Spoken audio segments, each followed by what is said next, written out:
Ma'am, siguro pasingit lang. Ikaw ba ay naniwala na katang-isip yung sinasabi ni yung si Si Picoy? Picoy, parang kanta ng Ben and Ben katang-isip. Katang-isip lang ba na pasigaw pa sila yung pag-uusap? Hindi in-expect nung kanyang kausap na katang-isip pala. Alam mo, kung katang-isip yun, may problema si Mr. Santiago sa isip. Okay, kung wala sigurong video, hindi katang-isip yun. Dahil nakunan yung video at klarado naman at hindi niya dinideny na siya yung nandun sa kausap ni Mr. Enriquez, para mo lukohin ang Senado at sabihin na nagplaplano ka lang, first off, saan mo makukuha yung pangalan na Kumar? 'Di ba? Napaka-unique yung pangalan na 'yon. Pero doon sa mga taong nasa political world, kilala yung Kumar. Ako naririnig ko yung Kumar for so many decades in campaign politics. Yung Lam, that's a household, that's how we address the First Lady. At para mo sabihin kinuha mo yon para lang maging mukhang katotohanan at pakinggan ka, parang grabe yung pagwiweave mo ng tale kasi napaka-ordinaryo sa yung ibagsak na papatayin. Papatay. Di ba yung mga ganong salita, pag pinagsama-sama mo yung mga sinabi ni Mr. Santiago, you are actually threatening the life of a resource person in a Senate hearing. So, katawa-tawa yung sinabi ni Mr. Santiago at for him to be given time, natutuwa ako na si Chairman De La Rosa, kinuha niya yung dokumento at pag-aralan muna. Kasi parang ang sinasabi niya, gumawa sila ng patibong sa Senado. I mean, you don't do that to an institution like the Senate. At kaduda-duda yung mga actuations niya. Kasi nung narinig natin yung opening ni Mr. Enriquez, makikita mo talagang hirap na hirap yung tao bigkasin ang kanyang kon. Tapos pagdating dito sa isa, abay, talagang parang operator ito. Yan ang jukebox. Si Mr. Santiago ang jukebox. Inupan, nakita yung video, kakanta ng iba. Ma'am, gaano kalaking factor itong si Picoy sa mga tanong po ng mga senador na laban kay former PDEA agent Jonathan Morales? Alam mo, Admar, MJ, walang value yung si Mr. Santiago. Picoy ba ang nickname? Walang value. Yinanig lang niya, very incredulous yung mga sinabi niya. Yinanig niya at tiningnan niyang, kaya ko bang mapabilib itong mga ito? Alam mo, pag titingnan mo yung hearing, maganda at si Senator Tolentino nauna kasi nakita natin walang batas sa classification ng document. Walang mere circular, no? Maganda rin yung sinabi niya yung tungkol dun sa Philippine Coast Guard at saka sa yung mga yate na pribado. Maganda yun dahil nakikita mo talagang merong kakulangan sa batas. Natutuwa rin ako na makikita mo rin na si Morales kahit na siguro baliktarin mo, ihang mo dry, talagang consistent siya. So, ang nakakalungkod doon siguro yung si ES Paquito Ochoa, hindi ko alam na may rise uli ng COVID, di ba? I mean, if you want to get to the bottom... Nagpabakuna pala yun. May bakuna pa naman ata, hindi naman siguro tayo nagkulang, nauso pa ba? Meron If you want to get to the bottom of things, dapat tumarap siya kasi ang allegation may nagpatigil . Maganda rin yung sinabi nung taga-Bedea na hanggat walang numero, hindi yan nalalag. So makikita natin yung importansya ng testimony na may nagpatigil sa kanya. Ngayon, ang tanong, nasaan yung sworn statement ng CI? Na, katulad na rin ang sinabi ng iba, kung ako magwi-witness, kukunin ko si Morales. Kasi talagang hindi mo makuha sa kanya kung sino yung CI niya. And rightfully so. Kasi nakakatakot eh. Alam mo yung itong ating environment today, hindi ka nakakasigurado kung ano ang ganti ng administrasyon. Nakita na natin yan. Pag sinabi na wala ka naman proof, ay isahin ko pa ba na andyan ang naalis, preventive suspension, Mamba, Hubaib, Mike Rama, na andyan ang pag-alis sa SMNI. Paano ka magka-cancel ng prangkisa? Republic Act yan. Kailangan dalawa, di ba? Wala namang aksyon ng Senado. So, hindi ko rin maintindihan yan. Na andyan ang panggigipit. So, kung titingnan mo, katulad ng guest nyo kanina, may pattern. At yung pattern na yun, nakakabahala. Dahil walang declaration ng martial law, pero unti-unting sinisikil ang ating karapatan. So, yun ang nakakalungkot. And, di ba ma'am, ang sabi niya daw doon, gusto lang niyang makatulong ata si Picoy, no? Talagang napaka-nationalistic ni Picoy. Pero pinagtataka natin, yung ganyang uri ng hearing, no? Yan yung ano mo yan yung iiwasan mo eh. 'Di ba? Yung mga pagdinig na yan kasi televised na yan, unlike yan sa ibang hearing dati nung hindi pa uso yung social media. Sa pamamagitan ng hearing na yan pwede kang ibas kung hindi nagustuhan ng mga tao.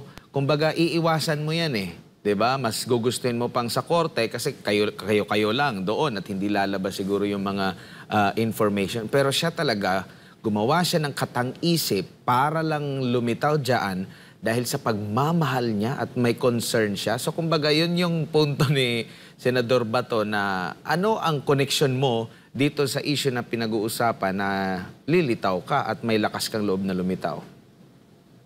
Alam mo, Admar, simple lang yun eh. Nahuli siya, nabulaga siya. Ay, nakatape pala yung usapan namin. Ay, nakuha pala yung mukha ko. Ay, naandun pala si Morales. So, kung sinasabi mo, dubious ang karakter rin ng Santiago. I mean, kung hahalongkatin natin ang baho ng bawat isa, definitely in terms of dapat bang pagtiwalaan, ang sagot doon, hindi. So, nakakatawa lamang dahil in the hope na maalis yung bintang dun sa dalawang taong napangalanan, lalo lumala kasi hindi inayos yung script eh. Kaya nga sabi ko, gusto mo pala maging scriptwriter, di ayusin mo yung script mo para kapani-paniwala. Makita mo yung mga mukha ng senador nung sinabi niya na gusto ko lang, naguguluhan na siya dahil pabalik-balik. Kaya gusto niyang pumunta dito, magsalita, para ilabas ang katotohanan. Ano yung katotohanan? So essentially, he is refuting the videos. Diba? Yun yung material eh. Ikaw ba yung nandun? Oo. Boses mo ba yan? Oo. Kaya nga tinanong, ba't mo sinabi itong mga pangalang ito? Really, he was trying to get out of that problematic video. Ma'am, as you rightfully said, no, in this day and age, technology apparently is working and putting more light to people who are like Mr. Santiago. Opo. Ma'am, katakataka rin kasi si Morales, resource person. Itong si Picoy, resource person. Na sabi nga, kaduda-duda yung kanyang sagot, pero yung masinala ng husto, itong si Morales. Bakit hindi sinala itong si ng husto, lalo na itong si Senador Jinggoy na mayroong mga katibayan, bakit walang ganun ng mga pag-question? Tanging si Bato lang ang nag-question dito kay Picoy. Kasi kung titingnan mo si Senator Ejercito, pagpanig sa kanya, tumatahimik siya. Hindi niya gagamitin yung talagang drilling down, no? Parang, sige, ikaw na gumagawa ng trabaho ko, which is to put Morales into question. So yung sinasabi na pagkakatiwalaan ba natin? Paulit-ulit lang pagkakatiwalaan ba natin? Fake yan document. Samantalang nag-ruling na doon ang chairman na as far as is concerned, legitimate. Saan ka naman nakakita? Common sense lang Admar. Naandun yung pumirma, naandun yung ginawa. Paano naging fake? 'Di ba? Common sense. Common sense rin yung, ayan yung video, nagro-roll, 'di ba? Naririnig natin, nakikita natin yung muka, naririnig natin yung mga pangalan. Common sense. AI ba yun? Ginawa ba yun? So, alam mo, mas mabuti pang hindi na lang nagsalita si Mr. Santiago. I don't know why he was invited. But probably to give credence to yung video. So, lumalala at lumalawak ang issue, pero balikan natin, nasaan yung folder, sinong nagtago, sinong nagpatigil. Ganun lang naman ang direksyon. Kasi klarado na na oo, totoo yung dokumento. Ako rin mag-a-agree doon. Kasi naandun yung gumawa at naandun ang pumirma. Kaya hindi lang nadakit kasi hindi in-approve ng kanyang supervisor. Hindi ko rin alam kung bakit nandun si General Santiago. Supposedly daw will question the integrity of the witness. You know, you can throw all sorts of things. Ang hindi nagbabago, ako ang gumawa ng dokumento, ako ang pumirma, hindi natuloy, ako ang nag-depose dun sa CI. Hindi lang natuloy dahil hindi ako pinayagan. Sinong hindi pumayag? Apparently, patay na yata yung hindi pumayag. So tumaas sa level na ng ES, no? Nasaan yung folder? Ang taong bayan nag-iisip, paano nawala ang folder? 'Di ba? Yun ang material doon kasi naandun yung deposition. Ngayon may school of thought na sinabi na baka yung folder dinala mo. 'Di ba? At nasa iyo. 'Di ba? So yung mga yan, we have to put that to rest. Or else, I don't think the committee can have a committee report. Opo. Kasi wala yung folder Opo. Ngayon, idagdag mo dun yung 42C. May confirmation tayo na ang pag-aari ng 42C na ibinenta ng August at nangyari yung report ng March. So may confirmation tayo dun sa lugar na pag-aari talaga. Ang kailangan lang nating malaman, anong nangyayari sa loob. Marami nang lumalabas na mga storya at haka-haka. Marami na ring nagsasalita na taga corridor ng 42C. Napakahirap kung hindi natin aayusin yung committee report na yan. Ma'am, naniniwala kayo ma'am na yung paninira, lalo na yung pag-ungkat dito sa mga reklamo, sa mga kaso ng hindi pa convicted na si Morales ay wala ng significance or walang kaugnayan dito sa pinag-uusapan kung legit ba itong mismong dokumento? Ako naniniwala na legit yung dokumento. Whether santo o demonyo ang gumawa, ang punto, may dokumento, pinirmahan ko. Ako ang gumawa niyan. Clear. Ngayon, standard operating procedure yung sirain, gibain. Kasi that's the only way How can you refute documentary evidence? Pero, katulad nung hearsay, sabi, hearsay daw yun. Paano magiging hearsay? Siya ang kumuha ng deposition. Yung tao nandun sa loob na nagsabi, ito po ang nangyayari. So siya, sworn statement yung deposition, Yun ang material. Ngayon, kung yan ilalabas sa darating na linggo, magkakaiba ang kulay nun. Yung sa rason po ng PDEA, tingin nyo hindi nagtutugma? Kasi sabi nyo nga, naipaliwanag din ni Agent Morales, ex-Agent Morales, na kaya walang control number, dahil hindi nga natuloy. At kung hindi na ituloy, possible na hindi rin nailagay doon sa kanilang documentation kasi siguro yung kanilang formis na tawagin, yun lang yung umusad talaga na mga investigation nila. Kaso nga, itong kay Morales ay hindi umusad, kaya wala silang kopya siguro. Pero tama ba na wala silang nakitang kopya, agad sasabihin na AI agad or peke itong lumabas? Maling-mali ang AI.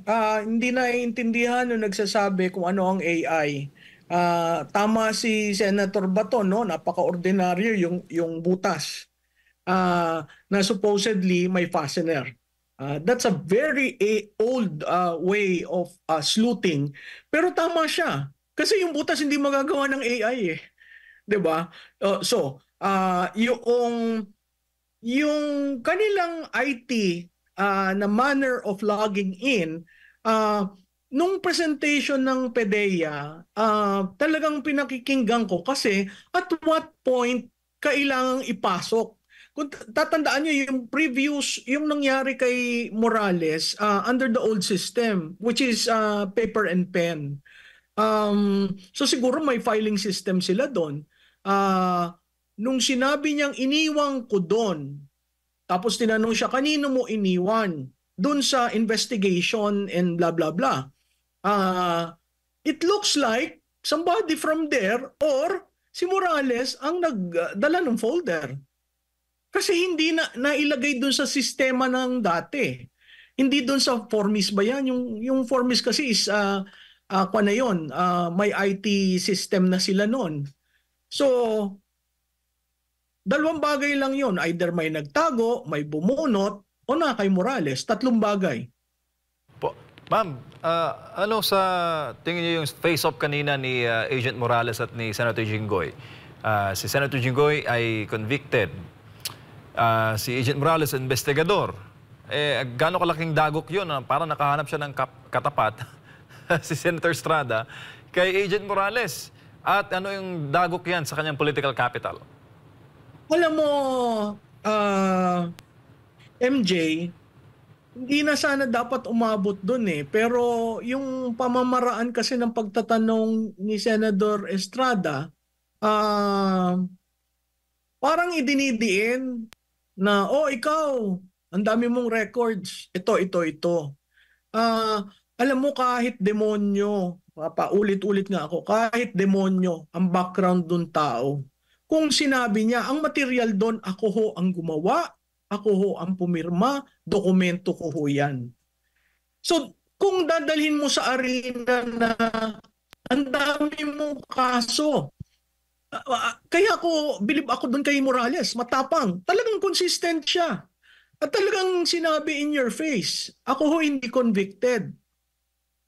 Yun ang masakit. If you bring yun nga yung sinasabi ko never bring the debate as a political strategist, never bring it to the arena where you will be cornered. Pero itong si Senator Senator Estrada, dinadala niya parati doon. He should not be the person to ask those questions. Dapat conscious siya doon. Kaso, he had to play a role and I guess he chose that role. So naging maanghang. It's good that cooler heads intervened kasi talagang magiging macriking yan. Talagang dadalhin kita sa putik. Prof, tingin mo, paano kaya matutulakan itong issue na ito? Though, nakakonsentrate si Senador Bato doon sa pag-craft ng panukalang batas o pag-craft ng batas kasi nga na-open kanina na walang matibay na batas o di kay polisiya sa sino man na mag-leak ng mga confidential, di ba? Yan yung isa sa mga napag-usapan. Pati na rin yung naipunto rin ni Senador Chis Escudero, yung type ng meron bang sino ang nagdetermina na ito ang kukunin yung sa shabu and marijuana doon sa pagtitake ng drug test, no? So maraming mga na-open kanina na pwedeng gawan ng panukalang batas. Yet, ang inaasahan ng tao rito, totoo bang gumamit ng illegal na droga ang Pangulo? Pero sa tingin mo, sa mga issue na nag-arise nito, pati yung sa huli, paano kayo matutuldukan ito, ma'am? Well, kailangan mo yung folder. Kailangan mo yung deposition. Informant. Kailangan mo yung information, sino ba ang confidential, yung CI mo, person na confidential individual na kinunan mo ng sworn statement. Kung hindi yun lalabas, siguro aabot lang tayo dun sa level na yung mga panukalang batas. Maganda rin yung punto ni Senator Escudero, kasi pinakita niya may 2 levels of drug testing sa bansa. Isang para sa mahirap, isang para sa mayaman. At pag mayaman ka, mapipili mo kung ano. Alam nyo yung hindi ko gustong questionin ang St. Luke's. Pero nagtanong-tanong ako sa mga kaibigang konduktor at chemist. Yung 2 minutes na check, hindi daw yun ganun kabilis, lalo na sa issue ng cocaine. So, it's one thing na, yun, meron siyang clearance. It's another thing really to, at that point in time, people now, at that point in time, pwedeng totoo yun, pwedeng napadali, pero people now are asking for a hair follicle test. I think the president should be able to answer that once and for all.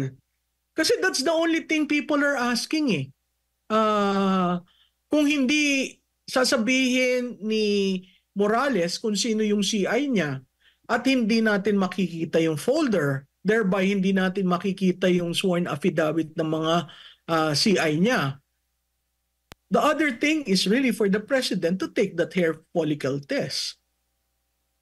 Nung tinanong ang presidente ukol dito, ma'am, doon sa bago itong comment niya kay Agent Morales, tinanong siya kung yun nga, paggamit ng illegal na droga, tinawanan niya lang ito.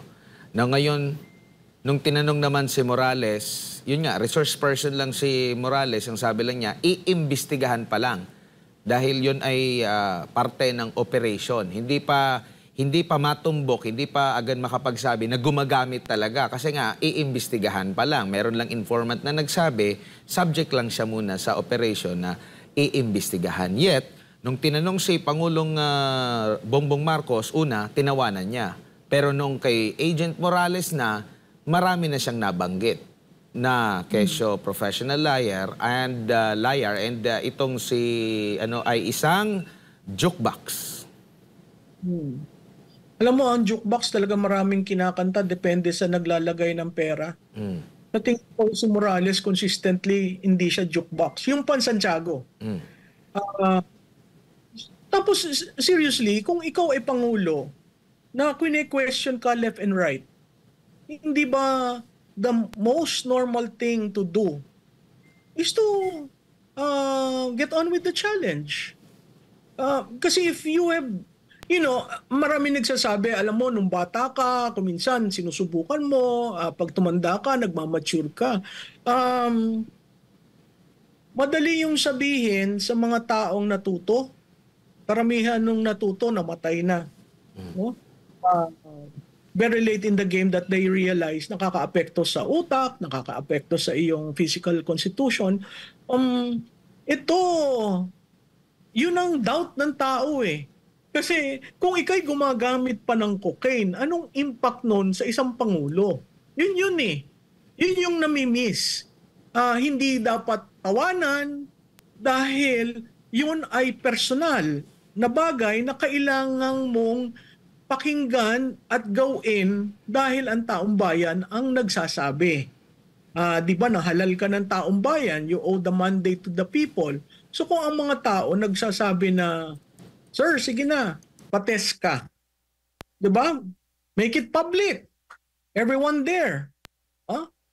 Get your DOH secretary and probably a private institution.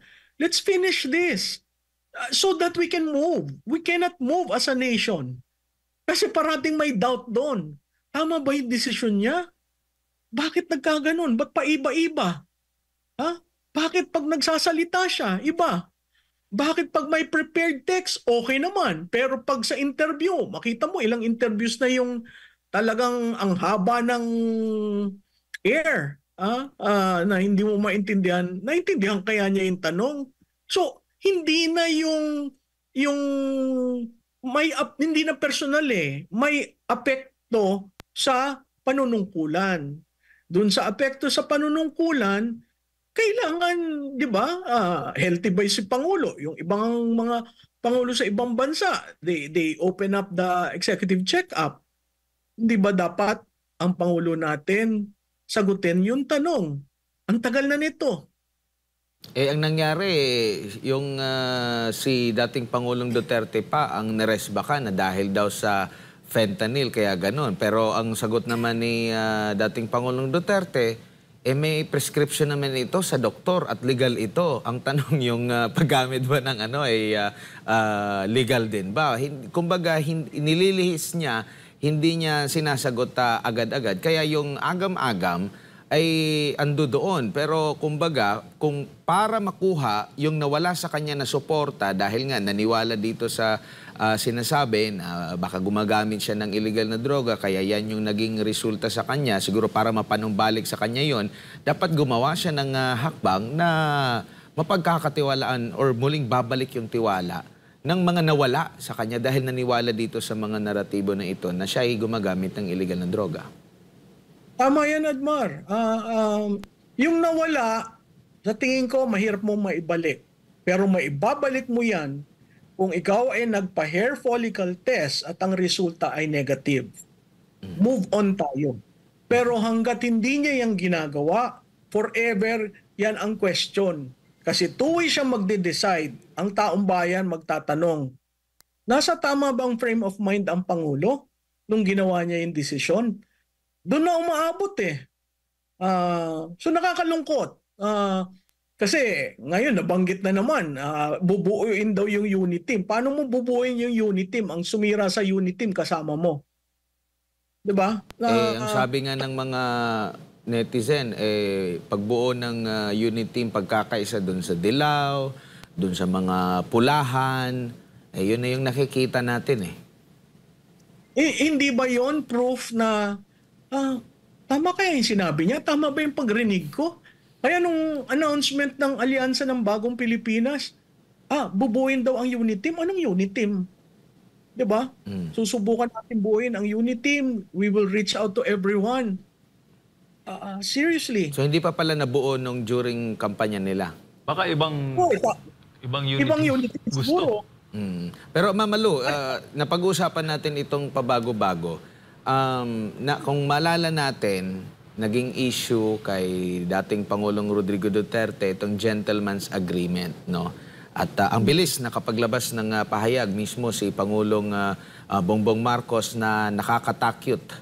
Ay, iba pala yung cute. Si ano pala yung cute? Si ano pala yung cute? Na natatakot siya, nakakatakot yung kung totoo man. Tapos pinatawag nila yung embahada ng China at talagang binagmalaki, umami na ang China. Meron niya kayong gentleman's agreement, meron kayong, ang pinapalabas pa nga nila, secret agreement. No, ngayon, biglang lumabas ang itong usapan na, ito lang, bago lang, January, akala ko nga, matagal na itong usapan nila, yung transcript. January 2024, merong naganap na usapan sa isang diplomat, Chinese diplomat, and sa hepe ng Western Command kung pagbabatayan yung inilabas na transcription. Yung inilabas na yon, hindi na proud. Hindi na proud yung ating pamahalaan na, umami na yung China. Ito, umami din yung China. Pero siguro dahil hindi akma sa kanilang naratibo, sinabihan na agad, hindi pa magkatugma. Una, hindi yan totoo. Deepfake yan. Peke yan. Kasi nagbanta na maglalabas ng audio kasi hindi nga naniwala. Yung isa naman, wiretapping yan. So kung dito sa wiretapping, parang inaamin din nila na meron din talagang ganito na usapin. Tapos meron pang pagkakataon na dinilit pala yung post ng Armed Forces of the Philippines spokesperson. So anong nakikita mo dito, Mamalo? Hindi nagkakatugma itong mga pangyayari naman. Dito naman to sa usapin sa foreign policy natin. But Admar, in all these things, the President remains quiet. That's one. Second, a great soldier, si Admiral Carlos, Naval Academy graduate yan. Matino sa batch nila. Suddenly filed a personal leave, and as a soldier, as a true soldier, hindi nagpa-interview. Pero nakita mo yung resback ng klase niya. So makita mo panic mode eh. Hindi nag-uusap ang security cluster. Mag-i-issue ka ba naman ng ganung statement na hindi mo idadaan sa DFA? Hindi ba ang diplomasya DFA? Hindi ko maintindihan. Ako, nalulungkot rin ako kasi si Secretary Gibo Chodoro, nabantayan ko yung karir niya. Minsan nag-uusap kami nung kampanya. Hindi ko maintindihan kung ano nangyari. At yung kanilang pagka-frame ng sagot, parang kasing laki natin ng China. Parang ang punto ko doon, nagkaroon ng effort na ayusin. Nagkaroon ng effort na dalhan, 'di ba? Yung resupply, maayos. Bakit mo i-deny samantalang lahat na nangyayaring meeting diplomatically may transcript? May transcript. Kahit nga sa Senado, may transcript. Punta ka sa House, may transcript. Pumunta ka sa OP, may transcript. So paano naging wiretapping? Paano naging deepfake? Kaya nga ako ang sabi ko, sandali, huminga muna kayo.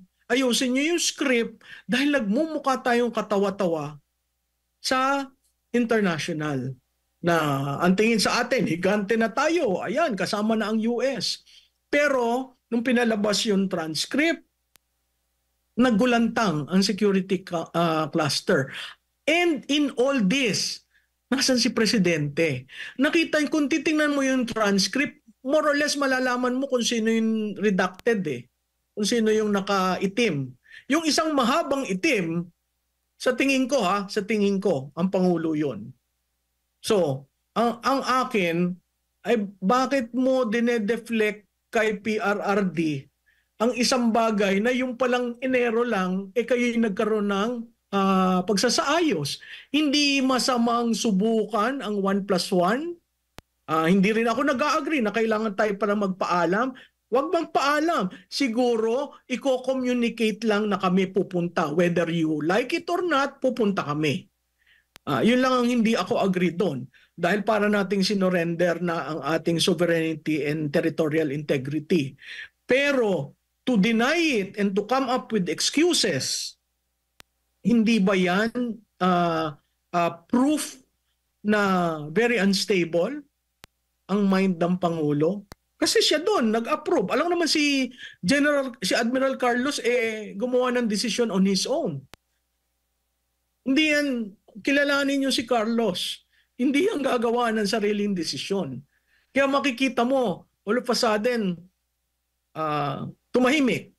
Diba? Kasi nagsalita yung class ni Admiral Carlos. Tapos makikita mo itong mga security cluster, paiba-iba. Sumisirkulo sila sa kanilang kagagawan na dapat umayos muna, i-consult sa DFA, ano bang gagawin natin dito? Hindi yung banat ka ng banat. Kasi lumalabas, baka mamaya mag-create ng Super Committee on National Security. Katulad ng ginawa sa Super Committee on Human Rights, katulad ng ginawa sa Super Committee on Rice, the pricing of rice. Ang daming Super Committee. And in all this, tahimik ang kabinete. Mm-hmm. And Mamalu, yung sinasabi nilang investigation para dito sa past administration, magiging walang kabuluhan na yon kasi meron pa lang agreement din, new model nga na napag-usapan, and in fact na nasubukan na nila kasi Pebrero, pinagmalaki pa ng AFP spokesperson, mission accomplished, flawless, after ng ilang oras na tweet, dinelete, pero nakuha na ng media entity. So kumbaga, pwede nating masabi, pwede pala na wala ng water cannon, nagawa naman pala nila, bakit hindi ipinagpatuloy na ito para wala ng drama? And needed pa ba na maimbestigahan yung sa nakalipas? Meron ng ito na itinatanggi nila na dapat maimbestigahan kung meron ba o totoo ba yung mga ganitong pangyayari? Tama ka dun, Admar, no? Dalawang bagay yung sinabi mo. Yung escalation, yung naratibo nila eh. Water cannon, magagalit ang mga Pilipino, di ba? Sasabihin, ano ba naman kayo, ganyan-ganyan. Dadating Amerikano, makukuha nila ang budget nila para sa armamento, etc. Lalakas tayo militarily. Pero yung dating pinag-iinitan niyan gentleman's agreement na sabi niya horrible, hindi ba mas horrible itong natuklasan natin na hindi man lang sinabi sa atin? Di ba? Yan ang horrible. So, again, babalik tayo. Stable, unstable. Diretso, bumaliktad. Di ba? The fact that you are not talking, anong ibig sabihin nun? Do we have a president who leads? Do we have a president who governs? Or deflect ng deflect? Is governance now a strategy of so many deflections? Nakakalungkot. Oo nga, nakakapagtaka din ma'am kasi nung panahon na umugong itong pinalutang na secret agreement, kumbaga sunod-sunod yung komento. Pero noong nabuksan ito, hindi na nagbigay ng komento si Pangulong Bongbong Marcos, pero nagbigay sila ng jukebox comment dito kay Morales. Sa tingin ko, alam mo, Admar, nasasaktan na siya. He had to speak up. Pero hindi naman tama yung jukebox, di ba? Sino bang mas may jukebox? Hindi ba yung administrasyon na ginagamit ang taxpayers' money sa kung ano-anong gusto nila? Yun ang totoong jukebox. Ang mga politikong pinili ang pera kaysa sa taong bayan, hindi ba yun jukebox? Hindi naman jukebox yung ano ma'am, yung halos araw-araw iba-iba yung tagapagsalita. Well, jukebox yun. Ano ka naman? Nakita mo ha, talagang sabi ko, ano kaya ito? Introducing the members of Congress. Pero nakita mo ha, sabi ko, ibang klase. Yun ang jukebox. Nagpa-practice daw kasi yung taga doon, ma'am eh. Oo. Mini-meeting yung Diba? cabinet members. Pa-practice. Baka nag-ano yun, partner. Tawag doon. May exact term niyan eh. Dry run. Oo. Nagda-dry run Claim kung, na siya na... in case na siya yung ano. Ay, naku po. Alam mo yung nangyari tuloy dito, nagkaroon tayo ng theater of war. Biro mo ilang sundalong Amerikano bumaba sa atin. Tingnan mo lahat ng hotels natin, puros puti. Alam mo naman kung sundalo, nasa gupit, nasa stock ng katawan. So sabi ko, parang ang naging number one turista mga American soldiers. Pero hindi naman gumagastos yun dahil hindi naman nagbabayad sa atin, di ba? So, nakakalungkot. Tapos yung malaman mo na sa bagay, nasa Ilocos naman yung Tomahawk, ganyan na lang. So, mga Ilocano, nako, manang, abay, pag bumagsak ho, pag sa gera, ay kayo ang unang babagsakan, parang itininda mo na ang iyong probinsya sa laban ng mga Amerikano. Unang-una, wala tayong laban. Hindi natin kayang lumaban. At paulit-ulit yun sa BFA na sabi, ironclad. At si Presidente nga nag-umpisa niyan existential threat. Di ba? Sino bang nag-umpisa ng war mongering? Di ba sila? Just to suit the narrative, as you rightfully pointed out, Admar. Ang sabi nga, naging matagumpay naman nung nag-usap sila na walang water cannon. Oo, 'di ba? Imagine mo 'yan, yang very very important information. I-withheld mo 'yan. Tapos kung nagkalabanan at nalaman natin may ganun pala. 'Di ba? Hindi ba 'yan betrayal of public trust? Tsaka pinagmalaki pa, mission accomplished, flawless ang resupply mission. Tapos dinilit. Yun lang naman ang kailangan Dinilit. mo. Mag-usap kayo. Hindi ako hingi ng permiso sa iyo, pero papunta kami doon, magre-resupply. O di walang water cannon. Walang water cannon kasi sabi daw, aggressive daw yon para yung pag mag-water cannon tayo, ganun daw yung So, aggressive din yung pag-water cannon sa tao. Ang call lang ng tao, ay mag-water cannon ka. 'Di ba yung si madaldal na PCG, mag-water cannon ka, lumaban ka. O kaya pala hindi nagwa-water cannon dahil may 1+1 model. Kaso, isinatabi. Sinong nagsabi kay presidenteng isatabi mo yan? Yun ang kailangan nating malaman. Pero wala pa akong narinig na explanation bakit dinilit yung mission accomplished. Di ba napakaganda nun na walang nangyaring at matagumpay na yun naman ang gusto natin. Yun yung sabi nila na dapat hindi tayo humantong dito sa giyera. Nagawa naman pala last February, bago mag-Chinese New Year. Di ba? Na naging matagumpay at buong ipinagmalaki. Tapos ngayon, kumbaga, binawi nila. Pero nailathala na sa mga pahayagan. Pero pag may water cannon, talagang highlights. Walang delete sa post. Talagang, ipakita natin kawawa ang ating PCG at ang ating BFAR. So sino ang nag-gain at nag-establish ng theater of war? Hindi ba tayo? Tayo ang nagpapakitang aping-api tayo. I mean, seriously, nung nakita kong winoter cannon yung Philippine flag na nakalagay dun sa isang bapor, talagang maiiyak ka. Kaya nga sabi ko dun sa mga kaibigan ko sa China, huwag niyo namang kaming ganyanin. Diba? Pwede namang mag-usap ng maayos. Ba't ba ayaw mag-usap? Alam mo, ang peace is so hard to get by. Pero kailangan yung i-open ang lines nyo at mag-usap. Kasi yun lang ang paraan para matigil yung gera.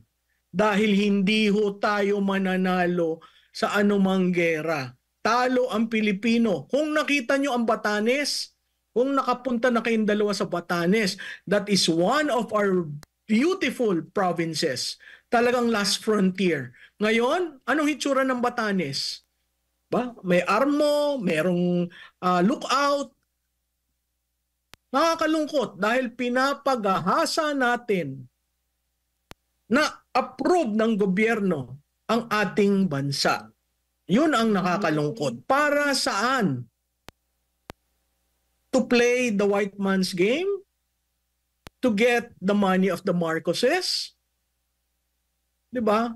Hindi ba dapat unahin muna natin ang Pilipinas? Tayo muna. Ayaw nilang tayo, ma'am. Bago. Bagong Pilipinas ang gusto nila. Bago ng bago. Luma lahat dahil hindi nababago. Kaya aspirational lang yung bagong Pilipinas. Kasi kung bagong Pilipinas, bakit ang bigas? Magkano na? 65? 70? Yan ang bagong Pilipinas. Babalik ulit tayo. Pag nagugutom ang taong bayan, may problema tayo. Pag numinipis ang middle class at dumadami ang nanghihirap, malaki ang problema natin. Kasi ang demokrasya is carried by the middle class. Not the poor or the rich, it's the middle class. Lalaban ang middle class. Dahil sandali lang, kami na nasasaktan. Yung mga mayayaman, alis lang dyan. Yung mahihirap, anong magagawa natin? Ganito kami. Pero sino lumalaban? Ang middle class. At ang bulk ng tax mo nanggagaling sa middle class.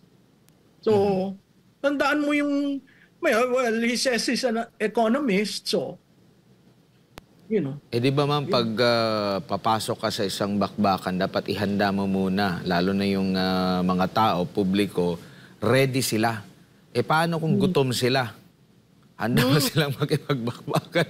Baka lalo pa silang magutom niyan. Eh magtatago yan sila, pupunta sa bundok. Yung mga reservists, di ko palang alam kung talagang lahat sila eh talagang makikipagbakbakan. Eh parang kagaya nung panahon, no? Nung mga yung mga dati pa, di ba? Makit ng bundok at doon eh nagsakripisyo. Eh ngayon pa lang eh ang problema na ng taong bayan, mahal yung bilihin.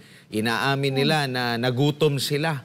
'Di ba? So, paano yan? Parang hindi nagtutugma kung tayo man ay papasok nga dyan sa gera na yan at titindihin yung tension dyan sa South China Sea. Pero Ma'am Malu, maraming salamat po at inyo po kaming sinamahan ngayong 10 oras ng gabi sa uulitin po at nagpapahay ang libo-libo nating nanonood ngayon dito sa ating live streaming na dati ay minamahal ka nila. Ngayon, mas minahal ka pa nila. Diba? Naalala mo dati ng unang bahagi ng... Then ako'y, nakilala ng inyong mga audience dahil talagang ang bashing wagas.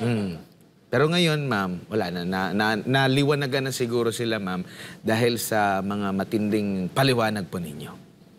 Salamat sa inyong dalawa. Maraming salamat sa tagapakinig at patuloy po tayong manindigan. Huwag po kayong matakot. Patuloy tayong manindigan dahil nangyari na sa ating kasaysayan noon, hindi po natin dapat i-allow na mangyari uli. Maraming salamat ang political strategist, political analyst na si Professor Malu Tequia.